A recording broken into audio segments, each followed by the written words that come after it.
The next asana is Shvotanasana. Laying on your back, lift your knees towards your chest and place your hands on the respective shoulders as you move your hips in a circular motion. Now, visualize yourself as a dog playfully rolling around on its back.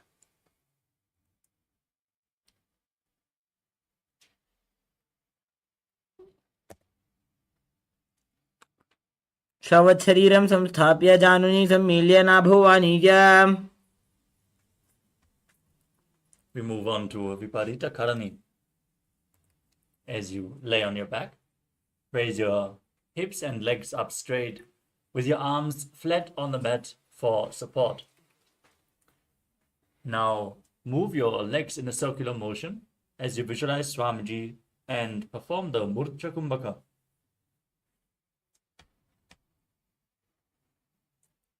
भूतले सशिरोद्धत्वा खेनये चरणद्वयं विपरीतकृतिश्चैषा सर्वतन्त्रेषु गोपिता. Now stop the movement of your legs. Be sturdy and straight. Perform Viparita Karani to strengthening your digestive fire. Karni विपरीताख्या सर्वाधिव्याधिनाशिनी नित्यमभ्यासयुक्तस्य जाठराग्निविवर्धने.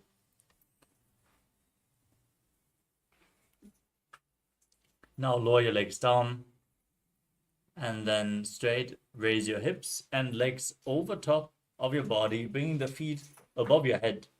Interlock your fingers in Parashu Mudra as you keep your arms flat on the mat behind you. And visualize yourself as a plow in Langalasana. नरकासने स्थित्वा नासिकाप्रदेशे भूमौ पादपृष्ठे स्थाप्य.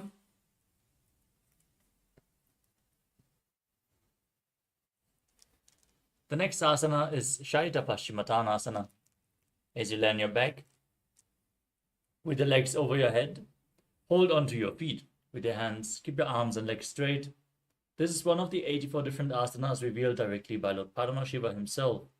Visualize Paramashiva and internally chant Om Nithyananda Paramashivoham. तानं शयित्वात् कुर्वीत शयितपश्चिमतानकम्. We move on to Supta Konasana. Keep your hips above the shoulder level. Keep holding onto the feet and then spread your legs wide. Visualize Swamiji in your inner space.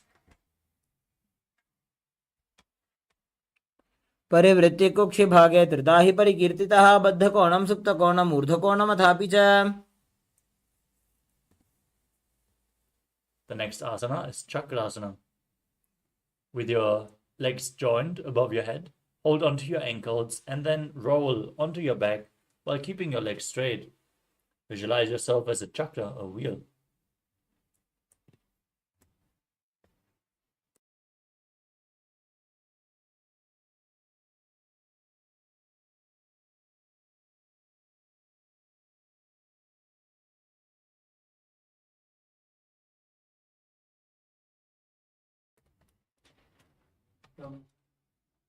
शवासनस्तद्वौ पादौ कुर्यान्मस्तकतः परो व्युत्क्रमेण ततः शीघ्रमेतत्सर्वस्य साधनम्.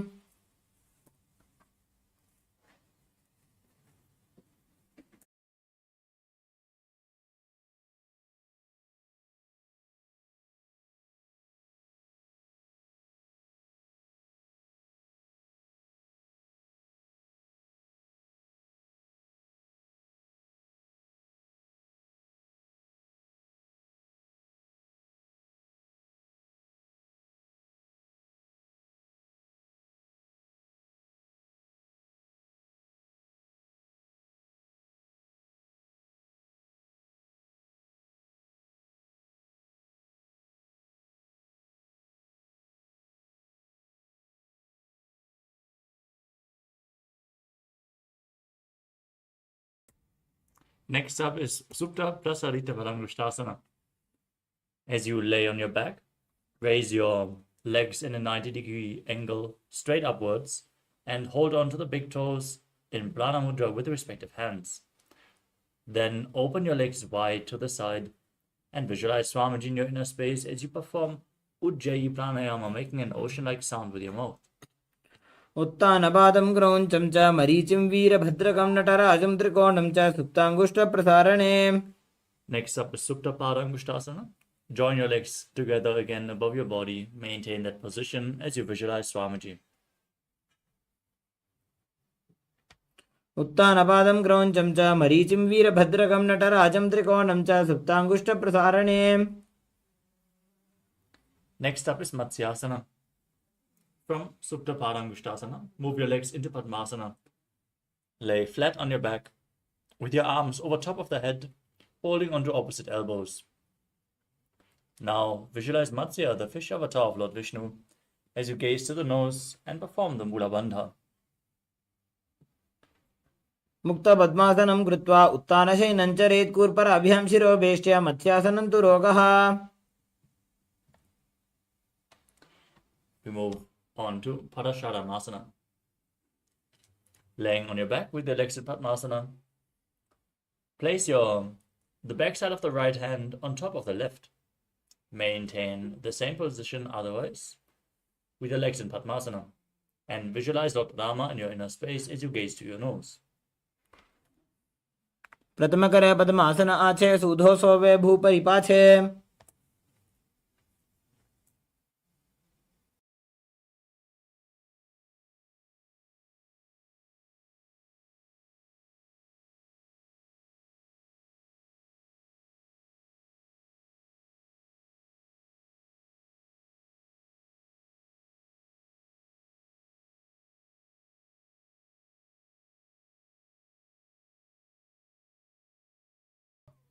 Next up is Sarvangasana. With your legs in Padmasana, raise your hips and legs up as you support your lower back with your legs, with your hands. Lift them up above the ground. Perform Mudra Kumbhaka, gaze to your nose and visualize Swamiji in your inner space. अथवा क्षेत्रसंक्षेपात् सर्वाङ्गासनम् उत्तमम्.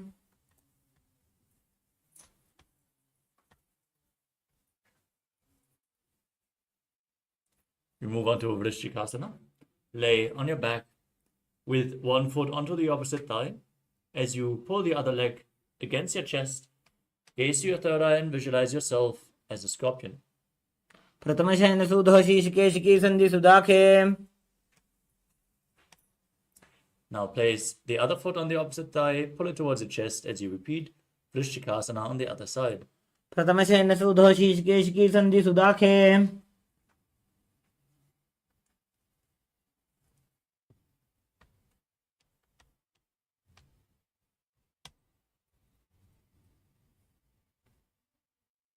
The next asana is Vrishaparakshipasana.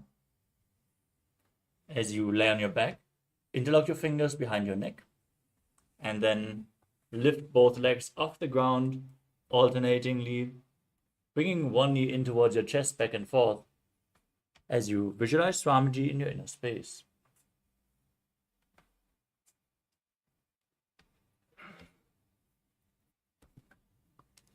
उत्तानशयनं कृत्वा अङ्गुलिभिः कन्दरां बद्ध्वा.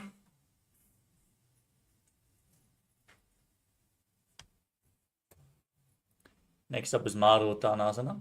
Laying on your back, keep your hands next to the hips, and then alternate touching your ears with the knees. Bring your knees up towards your head and visualize Swamiji in your inner space.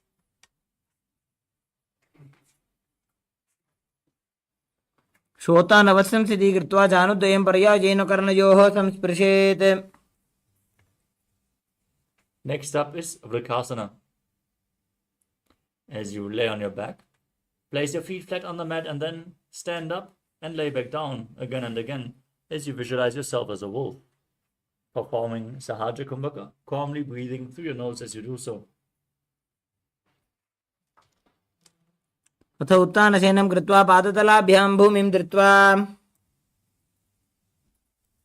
Next up is Luthasana.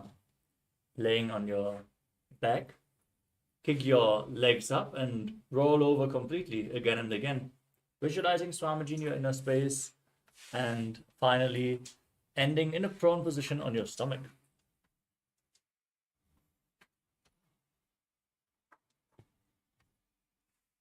उत्तानशयनं पादौ शिर उल्लङ्घ्य.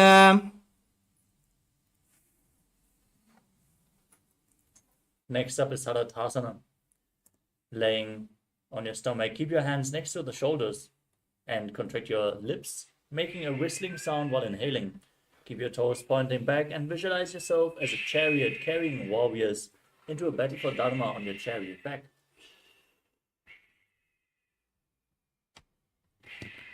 निब्जशयनं कृत्वा नाभिं भूमौ निधाय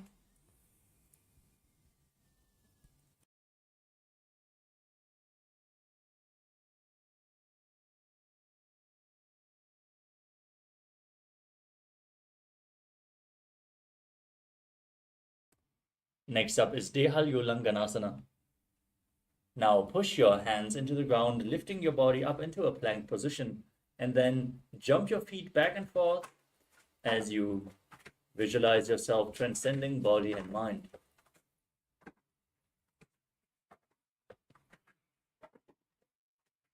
हस्तद्वयं बद्ध्वा तन्मध्यचरणद्वयम् उड्डानैव बहिरानीय. Next up is Jatyasana. From a standing position, lean forward and down. Place your hands flat on the mat and walk forwards and backwards on your hands and feet, visualizing yourself as a wise 60-year-old elephant. अथ जात्यासनं वक्ष्ये येन जातिस्मरो भवेत्. You move on to Loditika Karana. As you stand straight with your heels together, toes pointing slightly outwards, raise your elbows to the chest level and rotate your arms around the body as you lean back, open up your chest and move your head in all directions.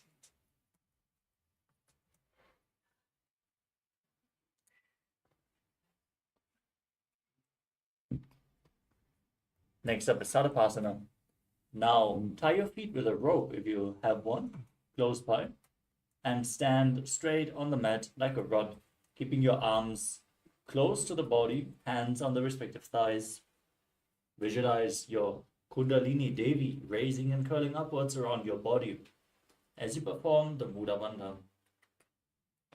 अथ सर्पासनं वक्ष्ये वायुपानाय केवलं शरीरं दण्डवत् तिष्ठेत् रज्जुबन्धस्तु पादयोः. Next up is Ushtra Sadhanasana. Now lean forward and down. Place your hands on the mat and step your toes onto your fingers. And then walk around on the mat, visualizing yourself as a camel.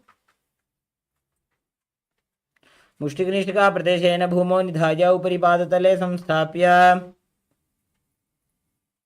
From the same position, holding onto your feet, this time from the outside, walk around on the mat, visualizing yourself as a horse in Ashvasana.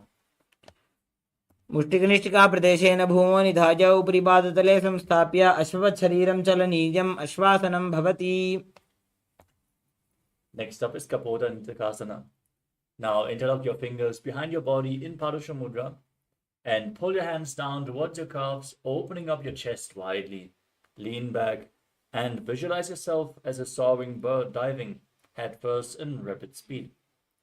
पादतले भूमौ निधाय पृष्ठभागेन हस्तौ जङ्घापर्यन्तं नीत्वा कपोतनिटकं भवति. Next up is Tara Pushpaputam Karana. Standing with your palms together, Namaskara Mudra. Gently bend your knees and keep the toes pointing outwards. Then bow down to one side. Open up your palms simultaneously as you lift the respective heel and visualize yourself holding a bouquet of flowers and offering it to Paramashivam.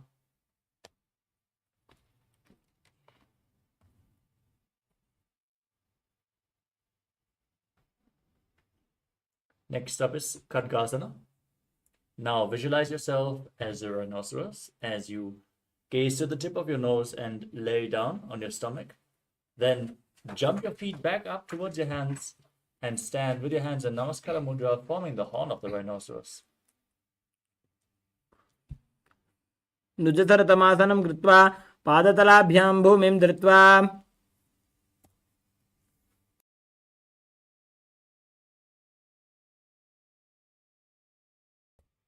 Next up is Uttanottanam. Now hold weights if you want to intensify this asana as you sit down and stand back up again and again.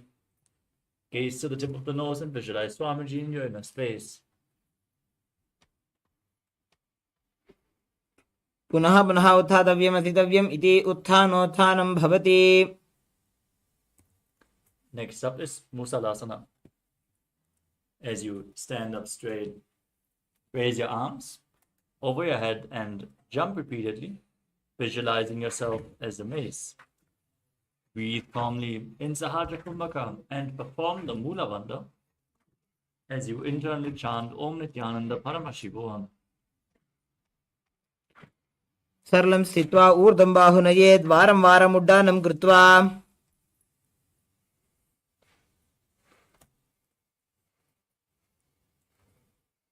From a standing position, pull the sole of one foot towards your chest.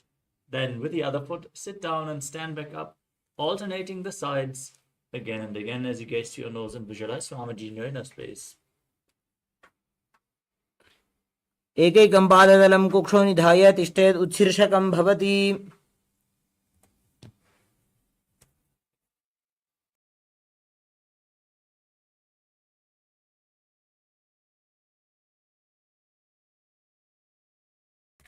Next up is Parshvajanukarana.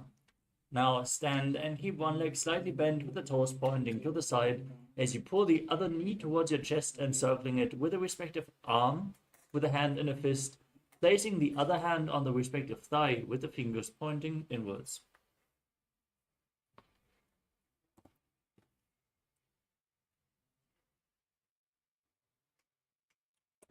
Next up is Dandavasana. You can hold weights if you want to intensify this asana. As you visualize yourself fiercely dancing as Lord Shiva, extend both arms and one leg forward as you sit down and stand back up on the other leg. एकेन पादेन स्थातव्यं ताण्डवासनं भवति. Next up is Brahmanasana.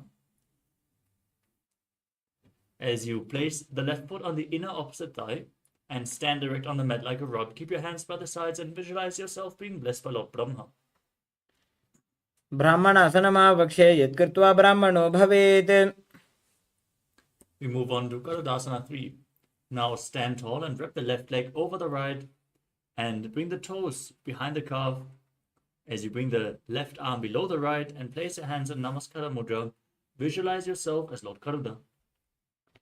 उत्तानकूर्मपीठं च सैंहस्गारुडमेव च वातायनं गोमुखं च भारद्वाजं त्रिविक्रमम्. Next up is Ekabhadasana. Now place the left foot on the right thigh. Keep your hands relaxed by the side as you visualize Swamiji in your inner space. दक्षाङ्घ्रिं वामपादस्य जङ्घोपरि निधाय च. Next up is Dhruvasana, the pole-star posture. Now standing on the right leg, hold onto the big toe of the left foot, extending the left leg out to the side and rotating quickly on the standing leg as you visualize yourself as the North Pole Star. एकेन हस्तेन दण्डरूपस्य एकस्य पादस्य अग्रं धृत्वा. Now stand on the right leg and lift the left foot behind your neck into the Vikramasana. Standing straight, sitting down and standing back up, performing the 3 steps of Lord Vishnu. एकेन पादेन स्थातव्यं ताण्डवासनं भवति. Next up is Parshvajanukarana on the other side. Now raise the other knee towards your chest and circle it with your arm and place the other hand on the respective inner thigh.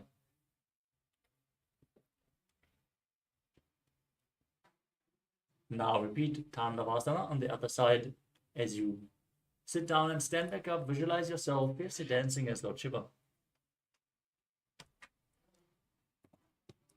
एकेन पादेन स्थातव्यं ताण्डवासनं भवति.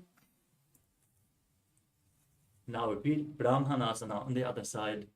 Place your foot on the inner opposite thigh, hands by the sides, visualizing Lord Brahma blessing you from within.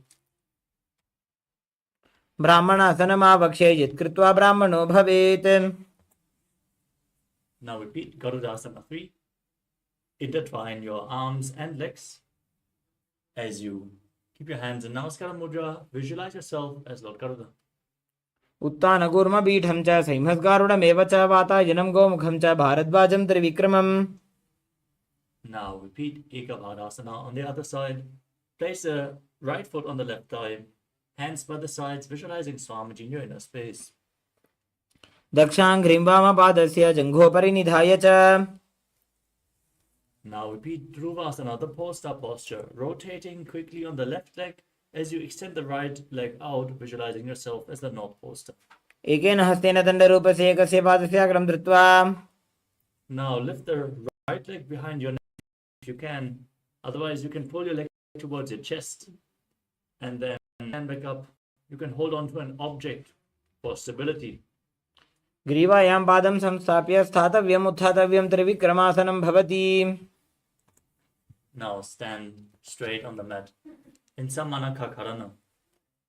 As you keep your arms slightly extended away from the body, fingers pointing one by one in this relaxed, natural position. After this intense sequence of asanas, let us get ready for the final 100 asanas of the sequence, starting off with Godak Anjali Asana.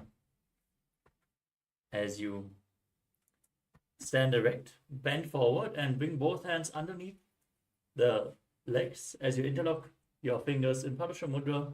Sit down in a squatting posture, bring the finger lock towards your navel. Visualize the great sage Goraknath, founder of the Natha Yoga Hindu Sampradaya, as you breathe in Jivachala Kumbhaka, inhaling all the way, holding your breath, and forcefully moving the prana up and down and through your limbs freely by the force of your will. प्रथम हि उभो होये बाहुरी नीचो पुनिहोवे. Next up is Kankyasana. Now insert your hands between the thighs and calves. Then wrap them around behind your butt. Interlocking the fingers behind. Squat down, hold your hands behind, keep your chest straight, and visualize Swamiji in your inner space. ऊरुमध्यात् हस्तौ निवेश्य नितम्बं धृत्वा पादतलाभ्यां भूमिं वष्टभ्य. Next up is Bhairava. As you bring your feet together and sit in a squatting posture with the heels touching your perineum, hold the hands behind in Padusha Mudra, gaze to your navel and visualize Bhagavan Kala Bhairava a lot of time. दो पग की थैलिया की माहिली को और मिलाई फना पानी code मोड़ वैसे. Next up is Varahasana. As you squat down all the way to the ground, keep your feet together, toes apart, and bring your elbows to your head as you place your hands in Anjali Mudra behind your head, fingers pointing downwards. Now, gaze to your nose and visualize a ball, one of the 10 incarnations of Mahavishnu. पागदली की माहिली को और मिलाई फना पानी उकड़ मोड़ वैसे. Next up is Prapitasana. As you hold on to the big toes and Prana Mudra, bring your hips to the same level as your knees. Then keep your arms straight. Visualize Swamiji in your inner space.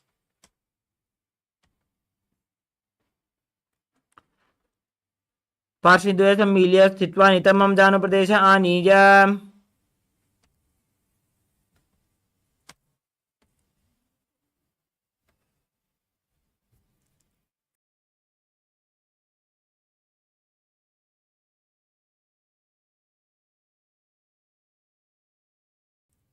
Next up is Bakasana. Now place your hands on the mat shoulder width apart with the fingers spread for support. As you bring your hands, your knees onto your arms towards your armpits, lean forward and down until you find balance and then lift your feet off the ground as you visualize yourself as a crow. हस्ताभ्यामनिम वष्टभ्य. The next asana is Sushtanga Kapali Asana. Now kneel down and place your head on the ground with the hands shoulder width apart on the ground. Lift your legs up and cross them into Padmasana as you gaze to the tip of your nose and visualize Swamiji in your inner space. आसन को गुण कपाल आछो.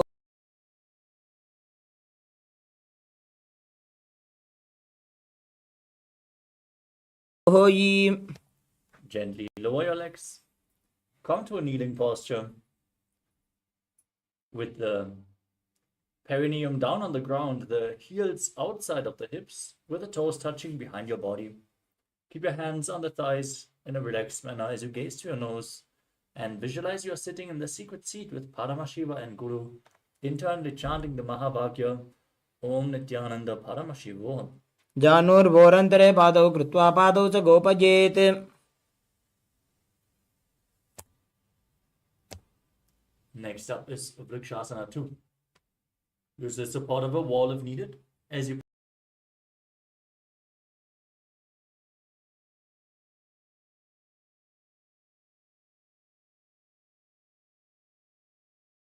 Vrikshasana 2. सप्तचक्रक्षालनाय वृक्षासनविशेषकान्. From the handstand posture, move your hands and legs close.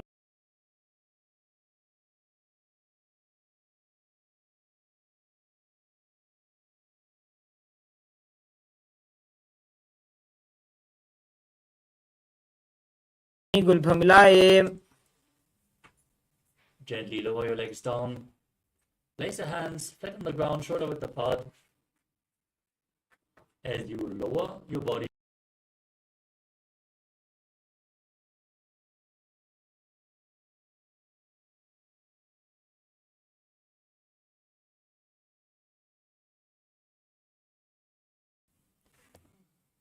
now lay down on your stomach. Place your hands on the hips and raise your chest from left to right, visualizing and moving your body like a snake in Salapasana 2.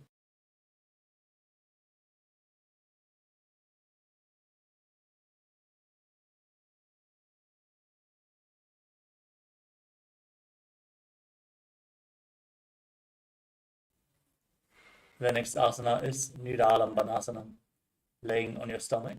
Place your elbows on the ground and keep your hands in Padma Mudra, the lotus mudra, with thumbs and lips.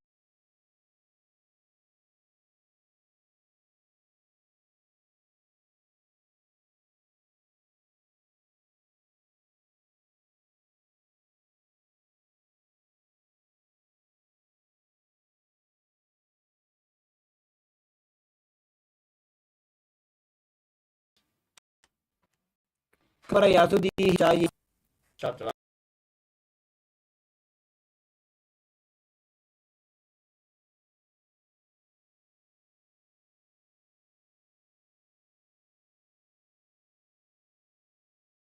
Close to your upper back as you visualize yourself as an umbrella protecting your guru from the sun rays. अर्ध्यासनो स्थित्वा हस्ततलाभ्यां भूमिं धृत्वा.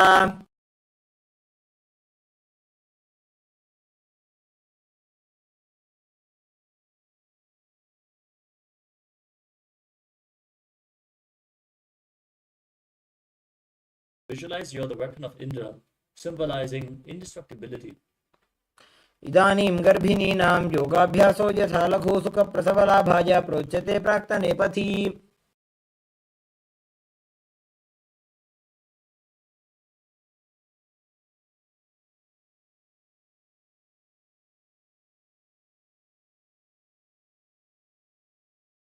Hands as you experience yourself as powerful as a ram. गजासन संस्थितो एकैकं बाहुं भूमौ ताडयेत्.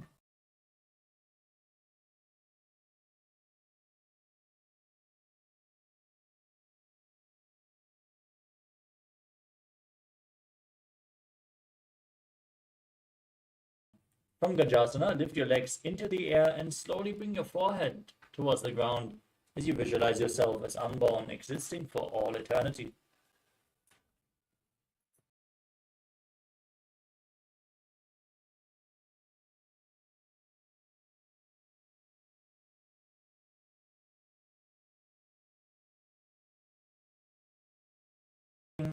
On your heels, with your legs together in a kneeling position, interlace your fingers around the toes and pull your feet towards your perineum.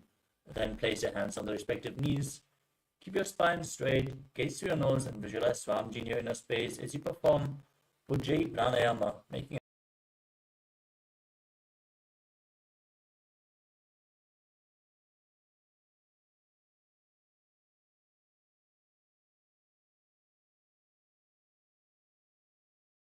interlock your fingers in front and move your arms up, down, left, right in all directions, giving massage to various different joints and muscles of your body. As you then repeat the movement behind your body as well, visualizing Swamiji.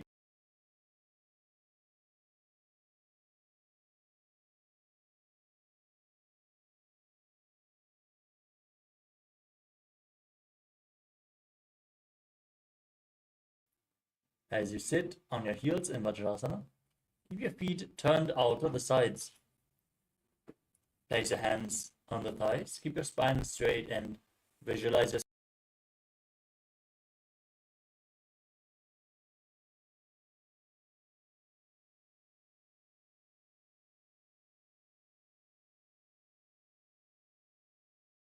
The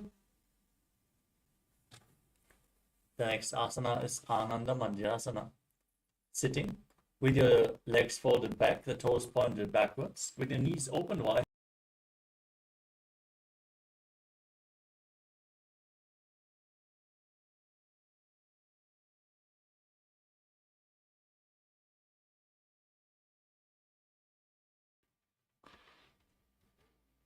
अथ पक्षे वीरनाथ आनन्दमन्दिरासनम्. Next up is Mandukasana too. As you sit with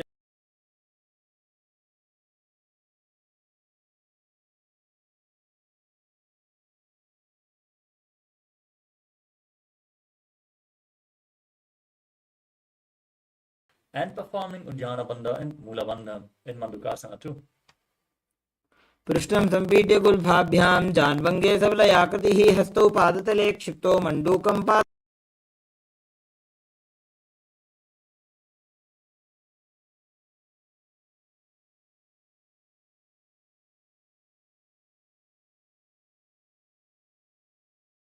Your hands flat on the mat with the thumbs touching, all the fingers spread apart.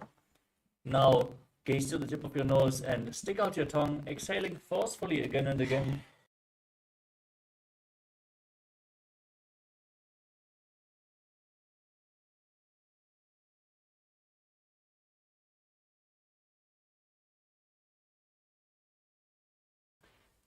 From the same posture, cover your mouth with your hands and place your thumbs underneath the teeth, inhaling through the right nostril and exhaling.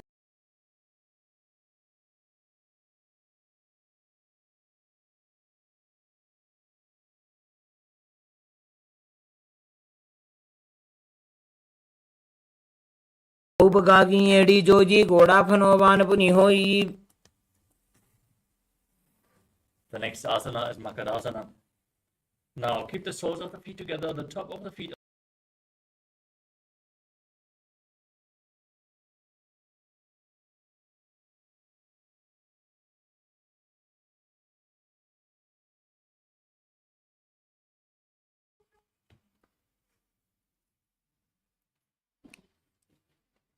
दोवोपगतले संपुट आने तनिकी पिष्टि भूमि परिठाने.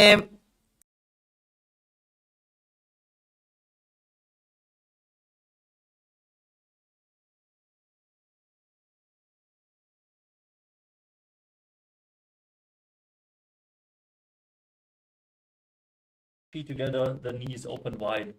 Hold on to your elbows behind your back as you gaze to your nose and embody a diamond-like strength for yourself and your Sangha, your spiritual community.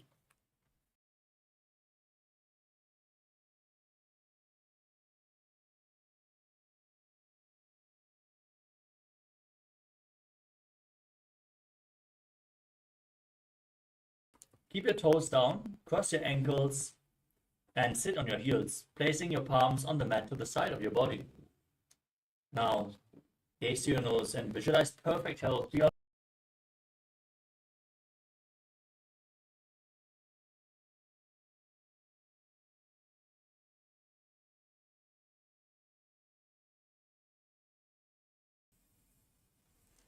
Next up is Kurmasana.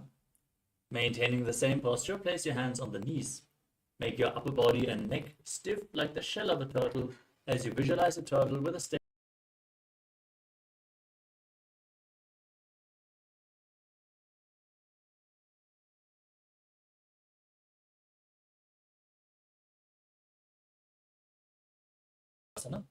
Maintain the same posture, relax your upper back. Keep your hands on the knees, gaze to the nose, and visualize Swamiji in Yogasana. गुदं नियम्य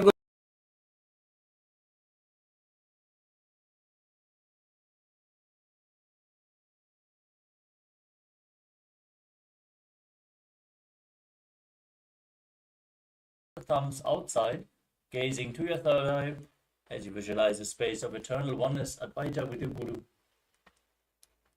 घोड़ा वामो बो होई घोड़ा आड़ा राखे दोई.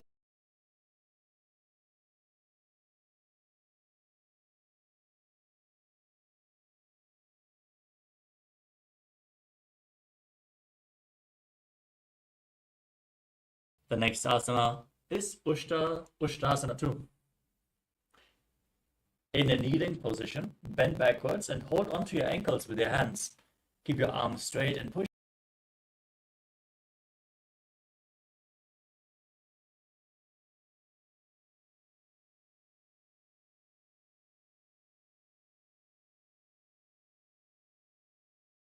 Next up is Jajasana 2.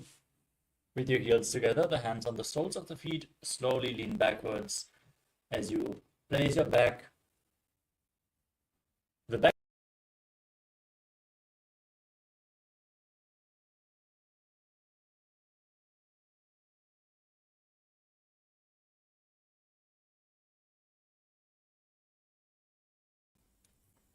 Next up is Vidatasana. As you sit on the knees with the thighs and calves together, lean back, touch your back to the ground and rise back up again and again.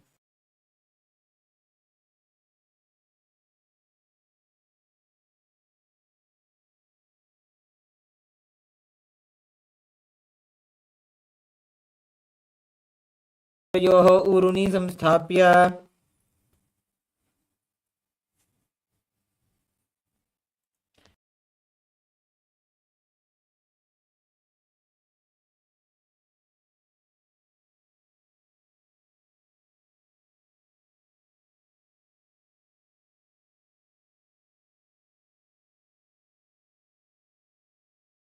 Hold the back of your heels as you bring your head in between the feet if you can.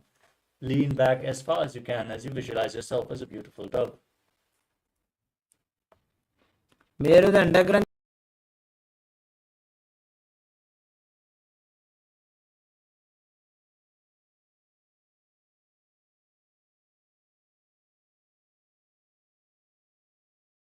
Towards your nose. This is the boon-fulfilling posture. Receive your boon from Paramashivam as you internally chant the Mahavakya, Om Nithyananda Paramashivoham in Vadasana.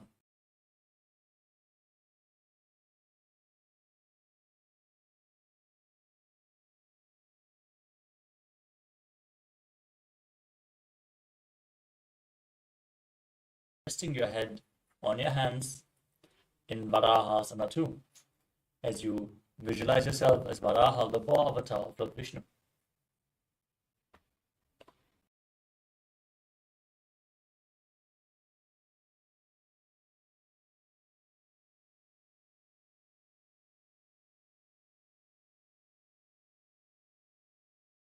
Lock your fingers, place your head on the mat supporting it with your hands as you raise your hips, walk your feet forward and then lift your legs up off the ground, straightening your legs into a headstand.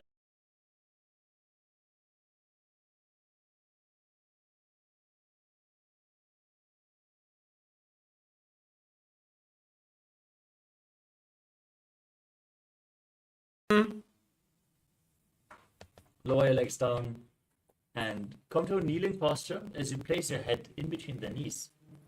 Lean forward and down, hold your head with both hands.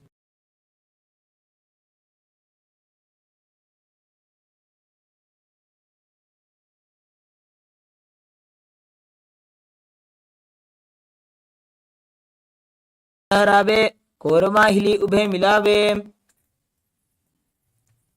The next asana is Viparita Sharabhasana. Lay down on your stomach and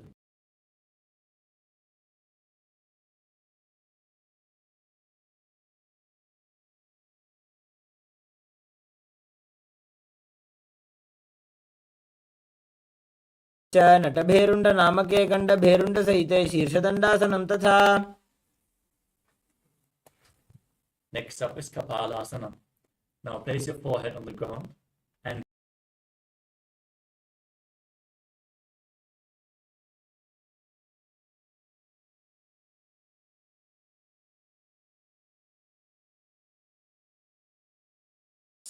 and the strong will to attain enlightenment. कपालं भूमौ निधाय ऊर्ध्वं पादौ नयेत्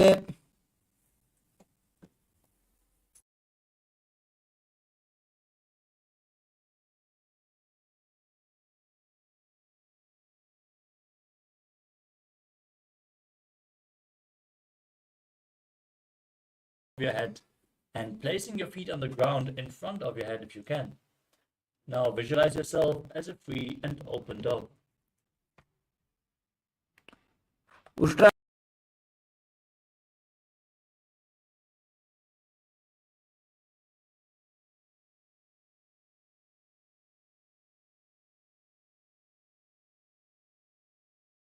On the ground in front of you.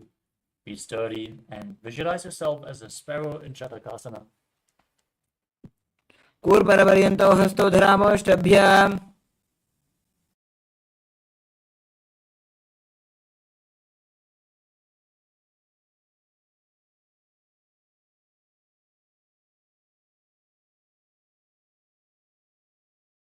In Vrishikasana too, visualizing yourself as a scorpion. विच्छेपपुच्छप्रतिमाङ्गिरिपार्ष्णे धृत्वा स्वशीर्षे चिबुकं विधार्य कौ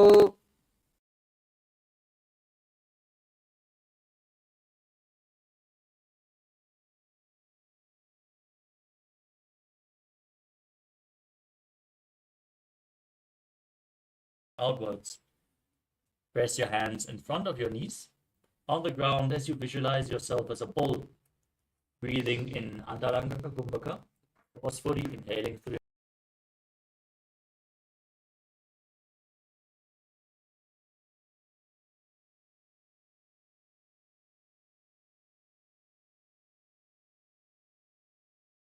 Flat on the ground in front of you as you raise your knees up off the mat.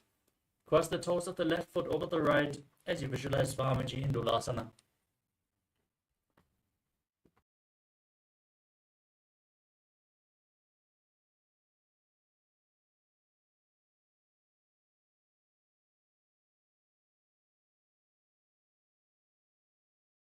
Side, hands in front, visualizing yourself as a bull in Vrishasana on the other side.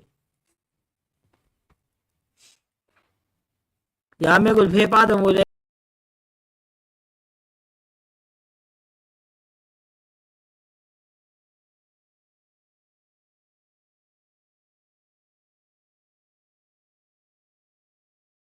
Placing both hands on the respective knees.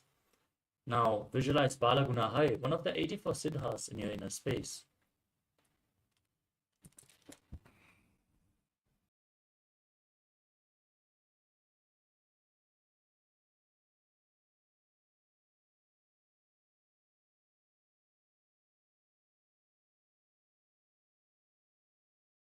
Underneath the thighs and wrap your hands around the shins, holding onto your ankles from the outside. Now visualize yourself as the entire planet in Grahasana.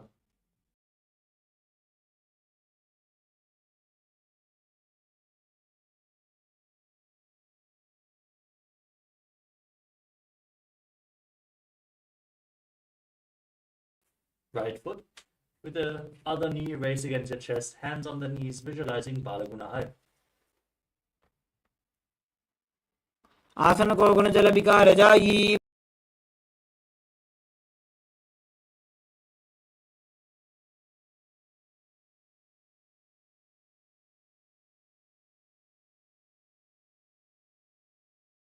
On the heels and your hands on the respective knees. Keep your spine straight and visualize Swamiji in your inner space. विजास पिजोस किए उर्वजानु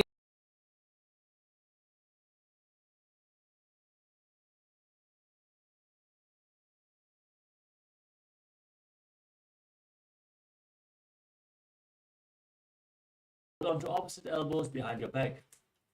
Now visualize Swamiji in your inner space and don't forget to breathe in Antaranga Kumbhaka.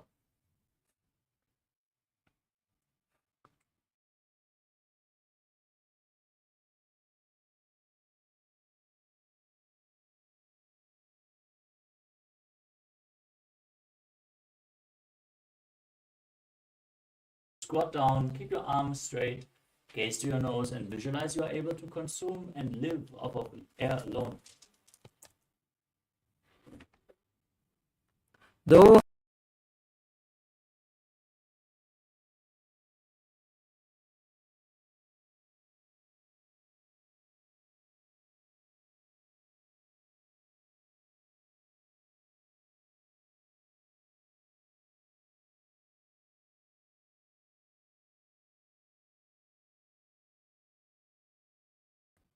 The next asana is Padukasana.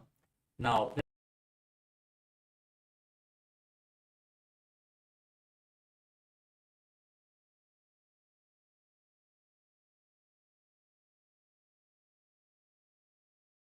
visualizing yourself wearing padukas and performing a padayatra, walking all across India. हस्ततलयोः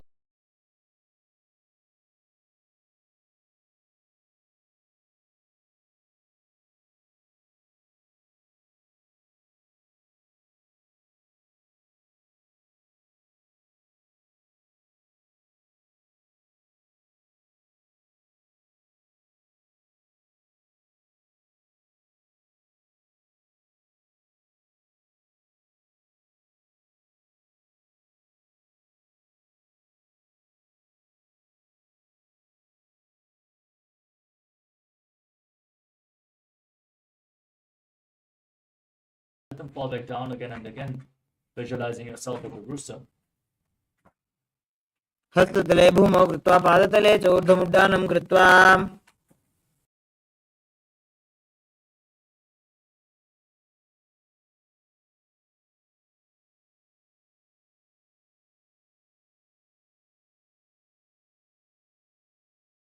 Dancing as you feel yourself become free of all inhibitions. हस्ततलाभ्यां भूमिं वष्टभ्याम्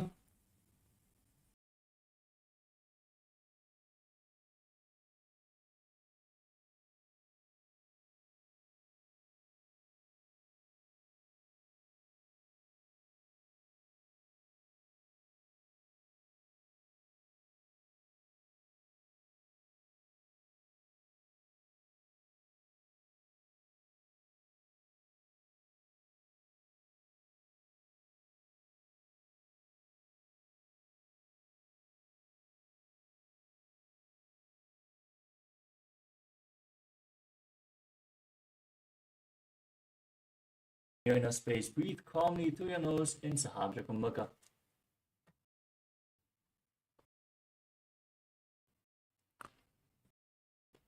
अथ वक्षे Mahadev कुञ्जरासनमुत्थानम्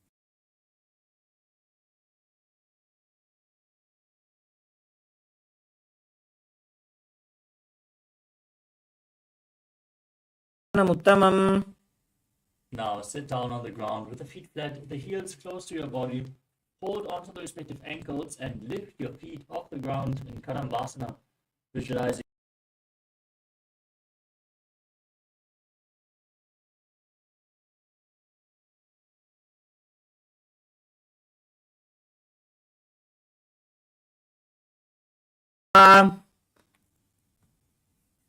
Next up is Pavana Muktasana. As you sit with the heels at the perineum, hold the knees with your hands and press them towards your chest.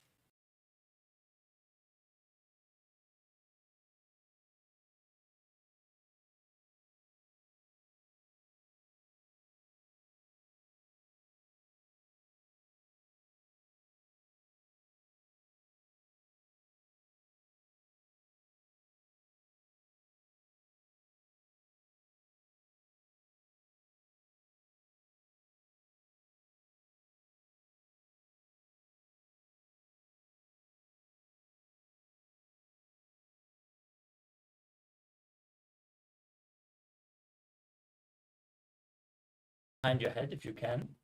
Place both hands flat on the mat and extend the opposite leg up, lifting your entire body up, balancing on your arms. If you can't bring the leg behind your neck, you can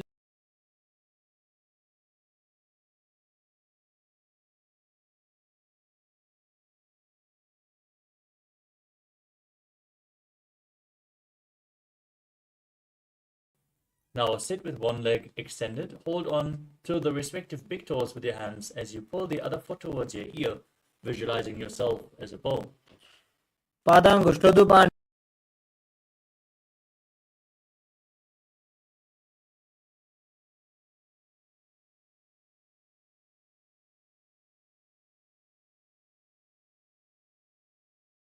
Over top, extending both legs to the side, leaning forward, raising your body up and balancing on your arms as you visualize yourself as a flying crane.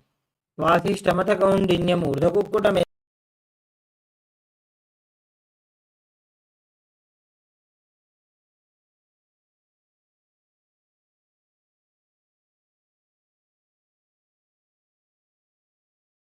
Gaze to your third eye and visualize you are immortal, able to exist solely from prana. एतत् प्रभेदं वक्ष्यामि करोति यस्य चामरः. Next up is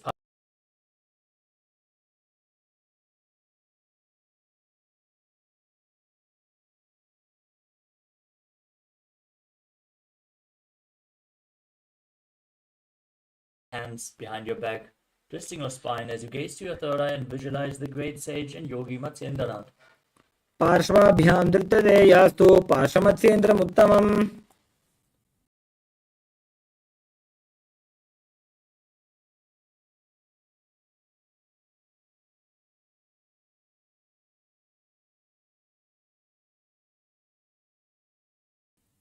Now repeat Dhanurasana 2. Straighten the other leg and pull the other foot towards your ear as you visualize yourself as a bow. पादाङ्गुष्ठोदुपाणिभ्यां गृहीत्वा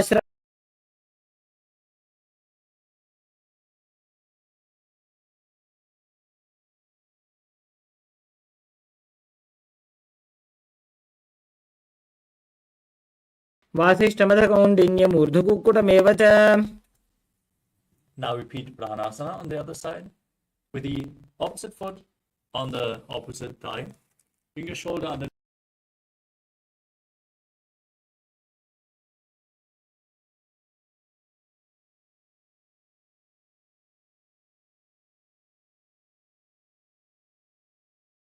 on the other side with the other foot by the hip. Twist your body around and below the waist knee. Interlock the fingers behind as you visualize Nithyananda, the master of Hatha Yoga.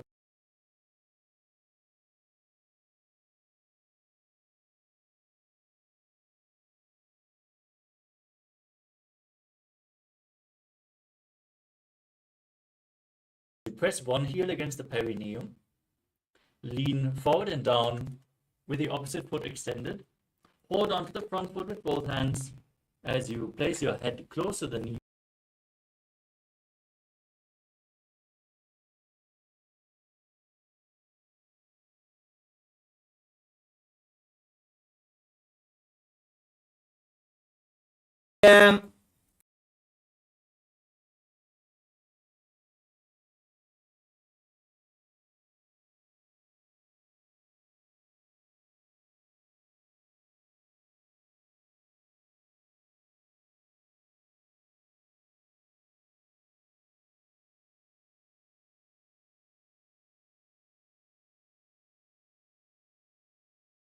Of your face, keeping the knees straight as you visualize yourself as a crane.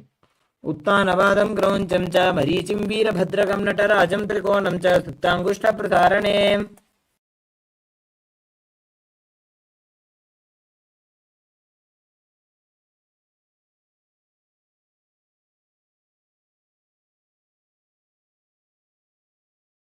पार्श्वनासिविनी सम्पीड्य.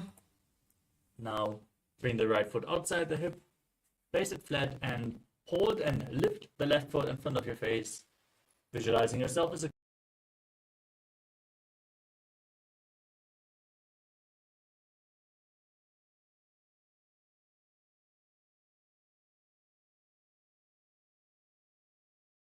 straight and rest your palms on your knees, gazing to your nose as you embody peace, well-being, good fortune and prosperity, a swastika in your inner space. जानोर्भोरन्तरे सम्यक्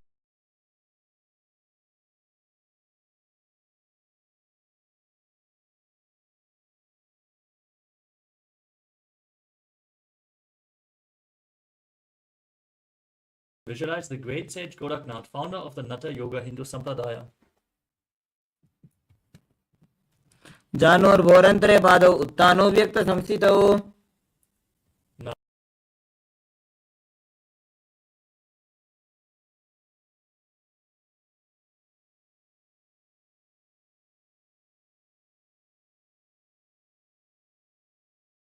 get ready to enter Shanmukhi Mudra.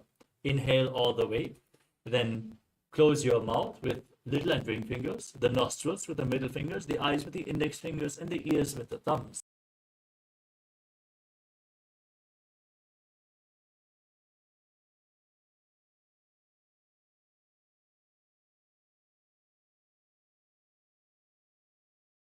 Your hands on the ground beside your body with the palms facing up in Yogasana too. As you gaze to your nose and visualize Swamiji, start breathing in Kakachancha Kumbhaka, rolling up your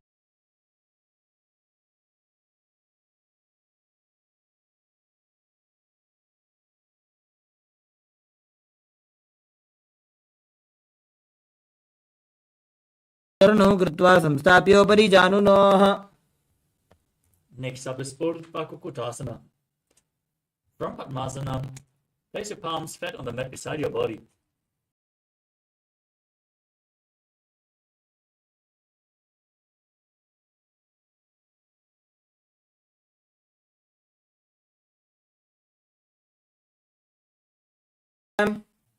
Next up is Siddhaharatari Asana. From Padmasana, insert both hands in between the legs. Place the hands flat on the mat, but don't lift your body off the ground. Remain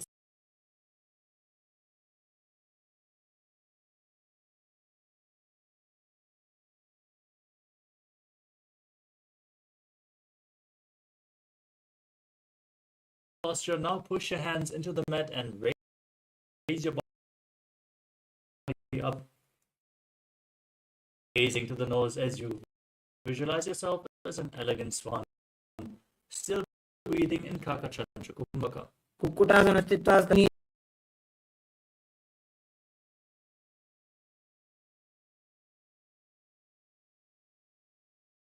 Lord Shiva's bow, Pinaka. प्रथम पद्मासन को करे घोड़ासन दिमाही कर इधरे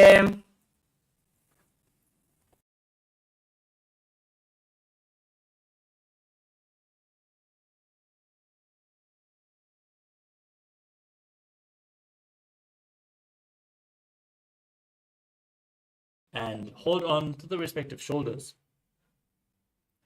as you visualize your turtle having a stable body and mind to live for hundreds of years in Kurmasana.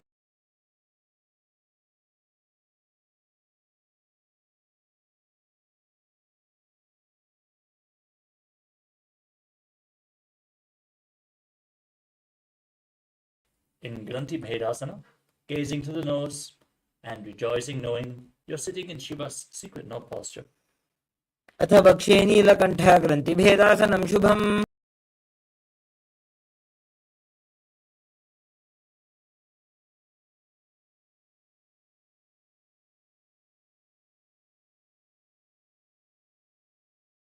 कुक्कुटासनबन्धस्थं कराभ्यां धृतकन्धरम् Next up is Pangu Kukkutasana. Now sit in Padmasana as you place your hands in between the legs.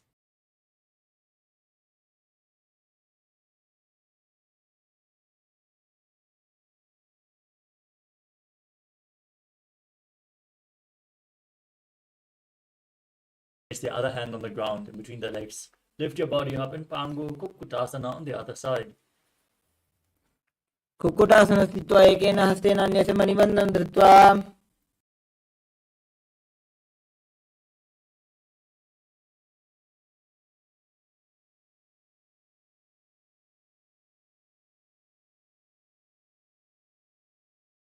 Uncover this. जानोर्भोरन्तरे पादौ उत्तानो व्यक्तसंस्थितौ Next up is Padmasana 3. Now hold one hand over the other in Padmasana.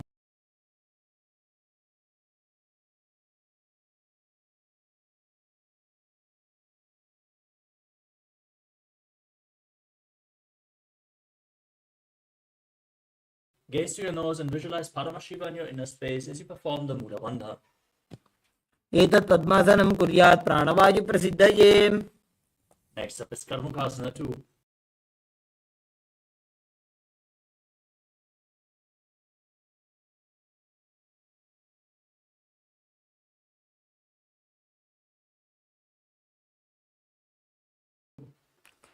अथान्यासनमावक्षे योगपूर्वकरक्षणात्. Now, maintain Padmasana, cross your arms behind your back and hold on to opposite big toes in Prana Mudra.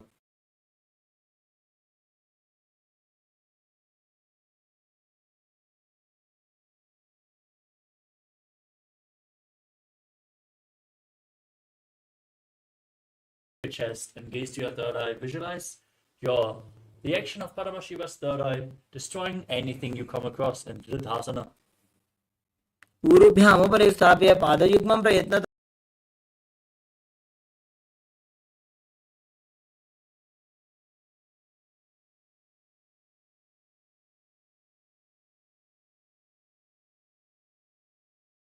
Sahajra Kumbhaka. प्रथम पद्मासन कोठाने दो हाथ पाछाने आने. Next up is Kandukasana.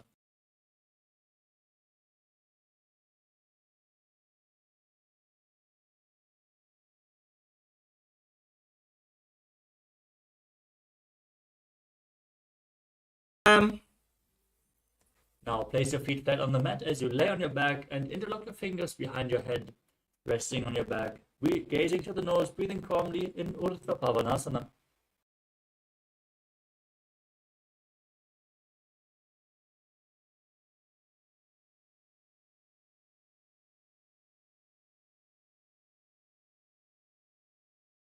You push your hips up, breathe in Mudra Kumbhaka with Chalandra Bandha engaged as you visualize yourself as a powerful alpha ape. उत्तानशयनं पादतले उत्तानहस्तयोः स्थापयेत्.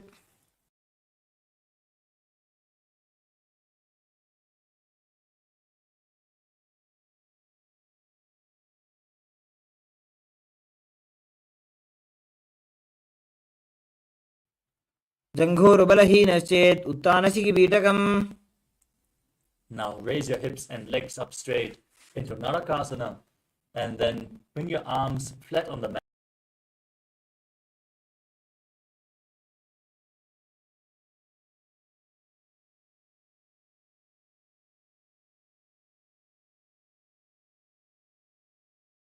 And lower them slowly, keeping your core engaged in Tirtha Naukasana as you visualize yourself as a boat crossing the ocean of samsara. नौकावत् स्थित्वात् ऊर्ध्वं पादाग्रद्वयं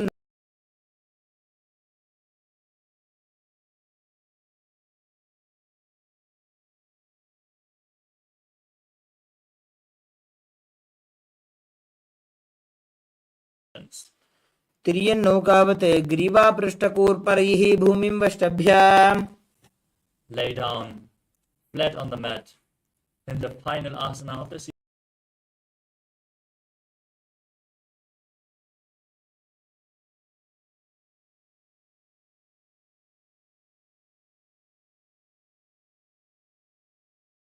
Dhara to the Sahasrara chakra. Now lie supine, completely relax. Avoid all movements and visualize that your body is dead.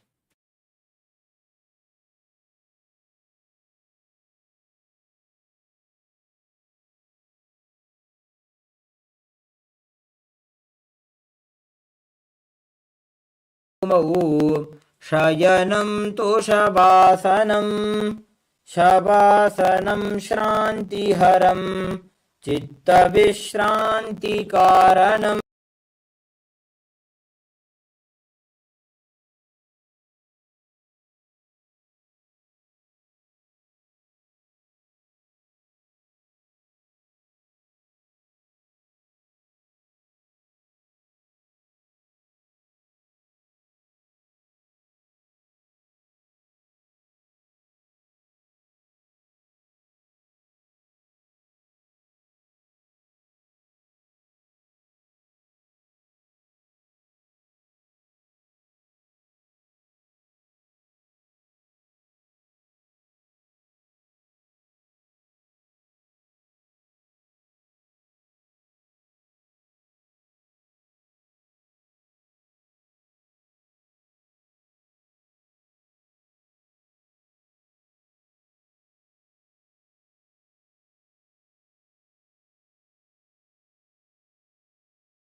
Now, slowly return to your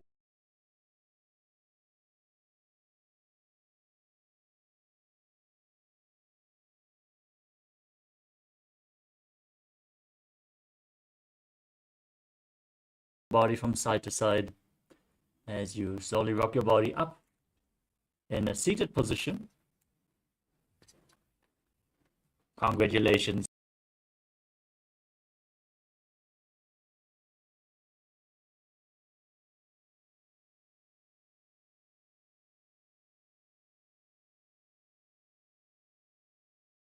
Sit straight with your head, neck, and spine in a straight line. Keep your hands in Namaskara Mudra. In front of your heart center, close your eyes, take a deep breath. Visualize Swamiji as we chant the Purna mantra together.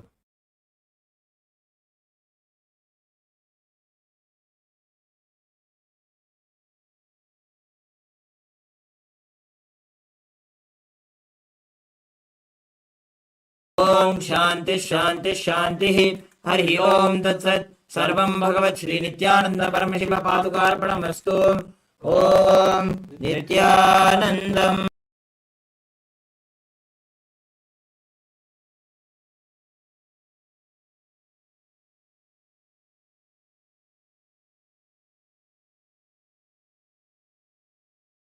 Let you all open all your three eyes and manifest the powers of Mahasudashiva. Om Nithyananda.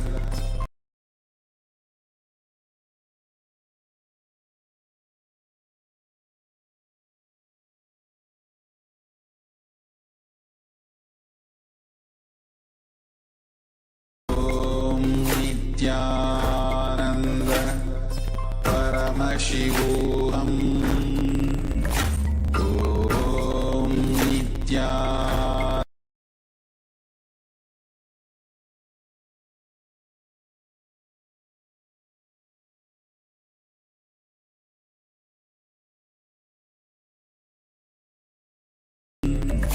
Om Nithyananda.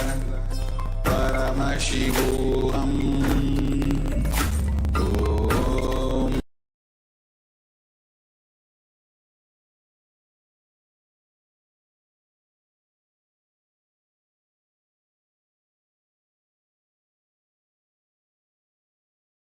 Om Nithyananda. Paramashivoham.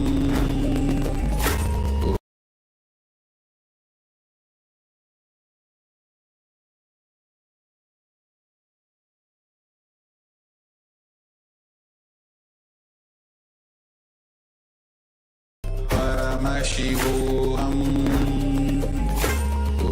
Om Nithyananda. Paramashivoham.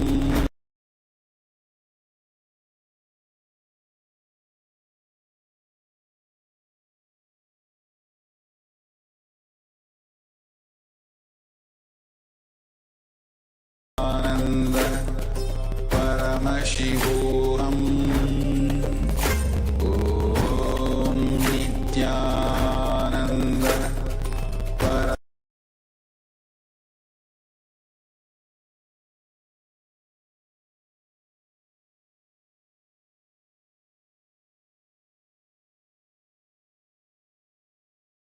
Om Nithyananda. Paramashivoham. Om Nithyananda.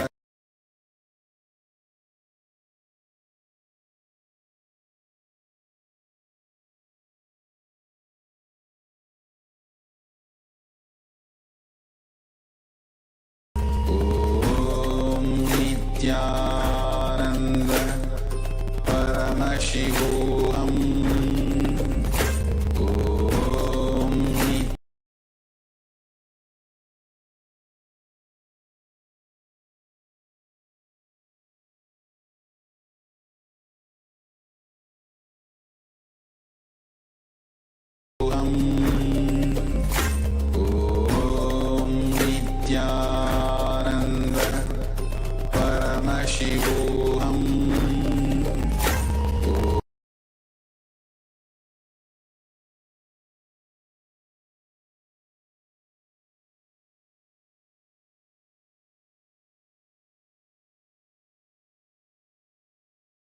Paramashivoham. Om Nithyananda Paramashivoham.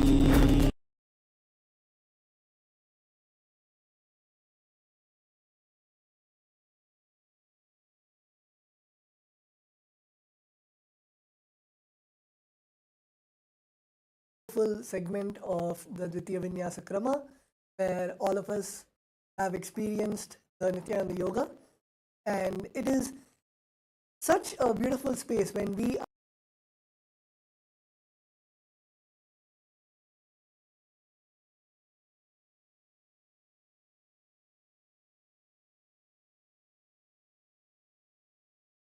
Paramashiva of our beloved Swamiji, and with Swamiji's space inside us, let's begin the power manifestation. I request all the participants to settle down.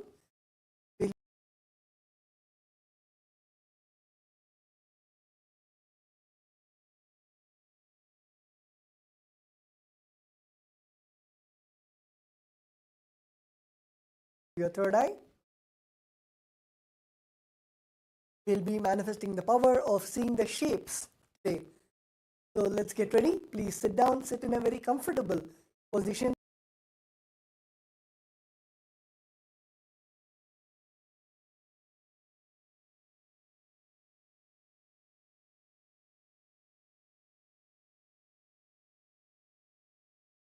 Of the Paramashivoham program.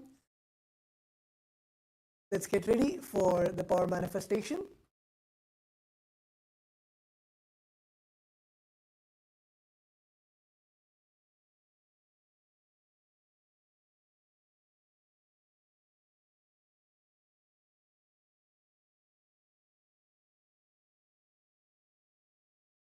Please sit straight with your head, neck and spine in a straight line.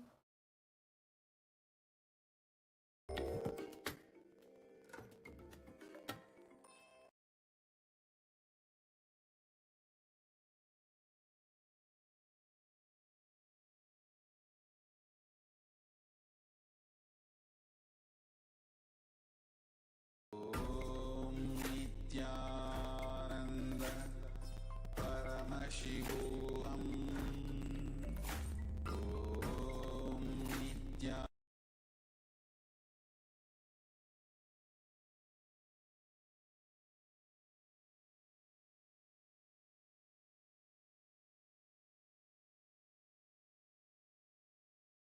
Visualize our beloved Swamiji in your third eye and intensely chant the Mahavakya Om Nithyananda Paramashivoham.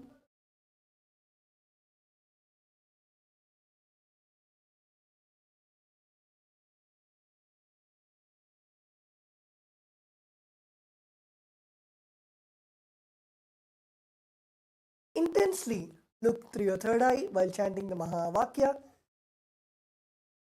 Pray to Swamiji to reveal whatever Swamiji wants to reveal.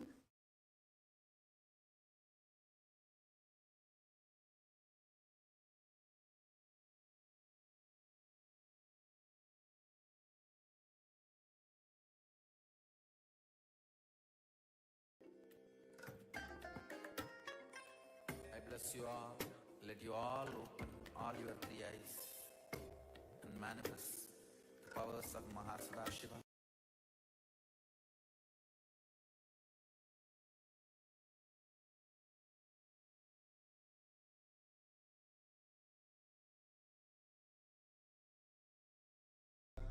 Paramashivoham. Om Nithyananda Paramashivoham.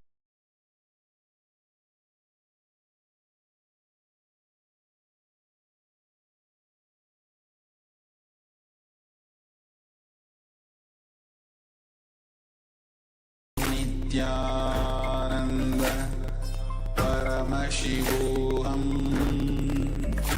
Om Nithyananda.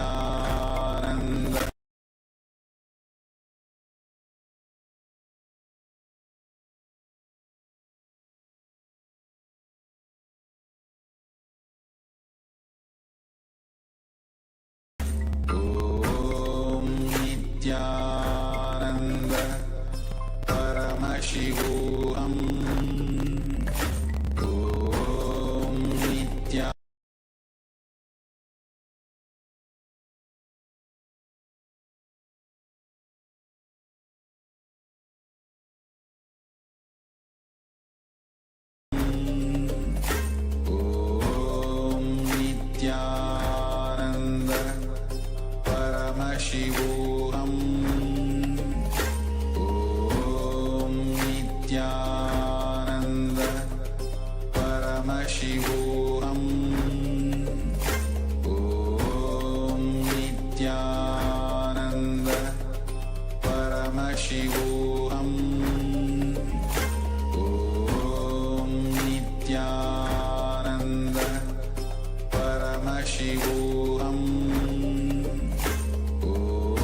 Paramashivoham. Om Nithyananda Paramashivoham. Yanam, please relax. Slowly open your eye band. And you can start revealing what you are able to see through your third eye. You can type it in the Zoom chat. Whether you were able to see some colors or shapes or anything that Swamiji had showed you in your third eye, you can please put it in the chat. And just in a few moments, we will be showing to you what was projected. So before that, you can reveal whatever you were able to see through your third eye. You don't have to have any inhibitions. You don't have to have the self-doubt. Oh, would it be correct? Did I really manifest? Whatever you saw, you can put it in the chat. Yes, Akash Aya is saying that only a bright blue in different shades. Wonderful.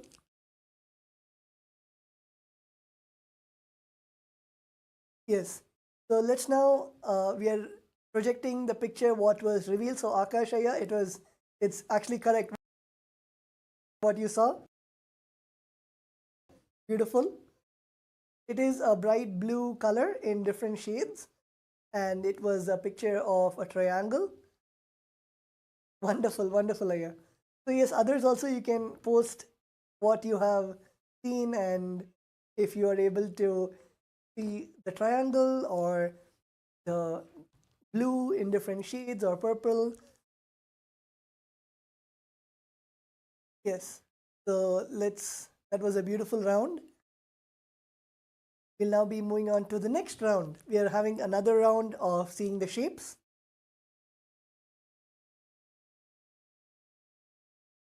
Let's all get ready. After you've posted your answers, you can now put it in the chat, and we can again begin to take our eye bands and close our eyes. We're entering into round 2 of manifesting the power today.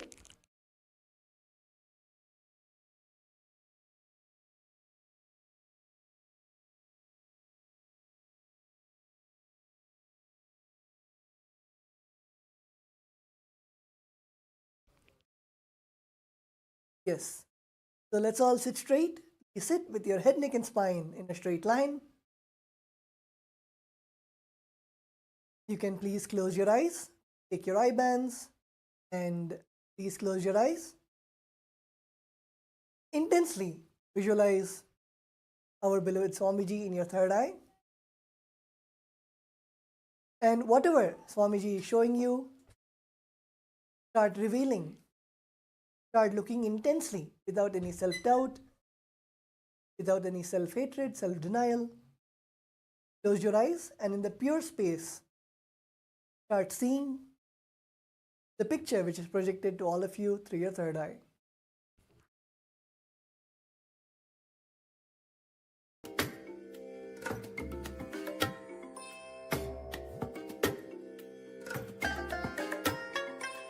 I bless you all. Let you all open all your 3 eyes and manifest the powers of Mahasadashiva. Om Nithyananda Paramashivoham. Om Nithyananda Paramashivoham. Om Nithyananda Paramashivoham. Om Nithyananda Paramashivoham. Om Nithyananda Paramashivoham.